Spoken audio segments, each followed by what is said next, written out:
Hello అండి, tasty బాదం పాలు ఎలా చేసుకోవాలో సింపుల్గా చూసేద్దాం. దీనికోసం ఇక్కడైతే గ్యాస్ మీద వాటర్ పెట్టి మరిగించేసుకొని బాగా మరిగాక అందులో బాదం పప్పు 1 కప్పు వేసేసి స్టవ్ ఆఫ్ చేసుకోవాలి.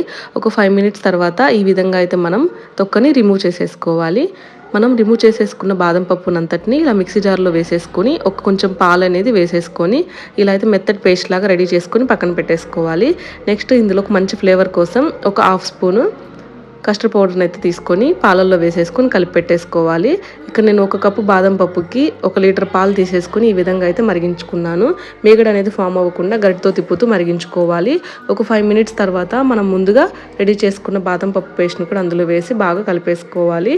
బాగా మరిగిన తర్వాత ఇందులో కస్టర్డ్ పౌడర్ని కూడా వేసేసి బాగా కలిపేసుకోవాలి. నెక్స్ట్ ఇక్కడైతే హాఫ్ కప్పు షుగర్ని అయితే వేసుకోవాలి. మనకు స్వీట్ తగ్గట్లుగా షుగర్ అయితే వేసుకోవాలి. ఇలా మొత్తం 5 మినిట్స్ మగ్గిన తర్వాత ఇక్కడైతే స్టవ్ ఆఫ్ చేసేసుకొని నీళ్ళల్లో పెట్టేసుకొని చల్లబరుచుకోవాలి. ఆ తర్వాత ఫ్రిడ్జ్లో పెట్టేసుకొని మనం బాదం పాలు సర్వ్ చేసుకుంటే కూల్గా చాలా బాగుంటుందండి. ఒకసారి మీరు కూడా ట్రై చేసి ఎలా ఉందనేది కామెంట్ చేయండి.